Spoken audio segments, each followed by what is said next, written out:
ఎఫెసీయులకు రాసిన పత్రిక 2వ అధ్యాయము. మీ అపరాధముల చేతను పాపముల చేతను మీరు చచ్చిన వారై ఉండగా ఆయన మిమ్మును క్రీస్తుతో కూడా బ్రతికించెను.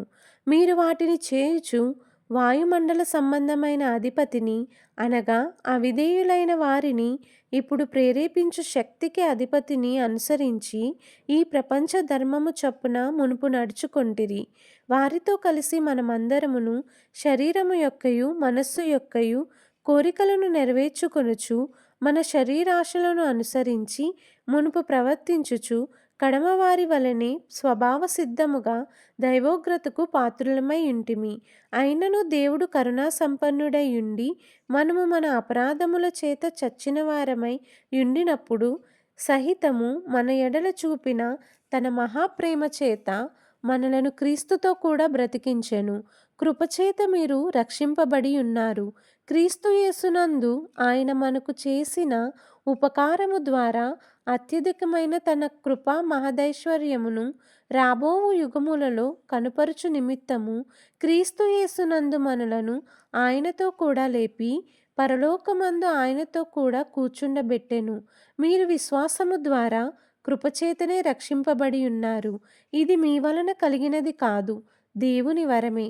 అది క్రియల వలన కలిగినది కాదు, గనుక ఎవడునూ అతిశయపడ వీలు లేదు. మరియు వాటి యందు మనము నడుచుకొనవలెనని దేవుడు ముందుగా సిద్ధపరిచిన సత్క్రియలు చేయుటకై మనము క్రీస్తు యేసునందు సృష్టింపబడిన వారమై ఆయన చేసిన పని అయి ఉన్నాము. కాబట్టి మునుపు శరీర విషయములో అన్యజనులై ఉండి శరీరమందు చేతితో చేయబడిన సున్నతి గలవారు అనబడిన వారి చేత సున్నతి లేనివారనబడిన మీరు ఆ కాలమందు ఇశ్రాయేలుతో సహపౌరులు కాక పరదేశులను, వాగ్దాన నిబంధనలు లేని పరజనులను, నిరీక్షణ లేనివారును, లోకమందు దేవుడు లేనివారునై ఉండి క్రీస్తుకు దూరస్తులై ఉంటిరని మీరు జ్ఞాపకము చేసుకొనిడి.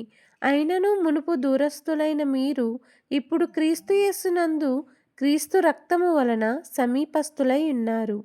ఆయన మన సమాధానమై ఉండి మీకును మాకును ఉండిన ద్వేషమును అనగా విధిరూపకమైన ఆజ్ఞలు గల ధర్మశాస్త్రమును తన శరీరమందు కొట్టివేయుట చేత మధ్యగోడను పడగొట్టి మన ఉభయులను ఏకము చేసెను. ఇట్లు సంధి చేయుచు ఈ ఇద్దరిని తన యందు ఒక్క నూతన పురుషునిగా సృష్టించి తన శిలువ వలన ఆ ద్వేషమును సంహరించి దాని ద్వారా వీరిద్దరిని ఏక శరీరముగా చేసి దేవునితో సమాధానపరచవలెనని ఇలాగు చేసెను. గనుక ఆయనయే మనకు సమాధానకారకుడై ఉన్నాడు. మరియు ఆయన వచ్చి దూరస్థులైన మీకును సమీపస్థులైన వారికిని సమాధాన సువార్తను ప్రకటించెను. ఆయన ద్వారానే మనము ఉభయులము ఒక్క ఆత్మయందు తండ్రి సన్నిధికి చేరగలిగి ఉన్నాము. కాబట్టి మీరిక మీదట పరజనులను పరదేశులనై ఉండక పరిశుద్ధులతో ఏక పట్టణస్థులను దేవుని ఇంటివారునై ఉన్నారు. క్రీస్తు యేసే ముఖ్యమైన మూలరాయి అయి ఉండగా అపోస్తులను ప్రవక్తలను వేసిన పునాది మీద మీరు కట్టబడి ఉన్నారు. ప్రతి కట్టడమును ఆయనలో చక్కగా అమర్చబడి ప్రభువునందు పరిశుద్ధమైన దేవాలయమగుటకు వృద్ధి పొందుచున్నది. ఆయనలో మీరు కూడా ఆత్మ మూలముగా దేవునికి నివాస స్థలమై ఉండుటకు కట్టబడుచున్నారు. దేవుడు ఈ పరిశుద్ధ లేఖనమును దీవించి ఆశీర్వదించునుగాక. ఆమేన్.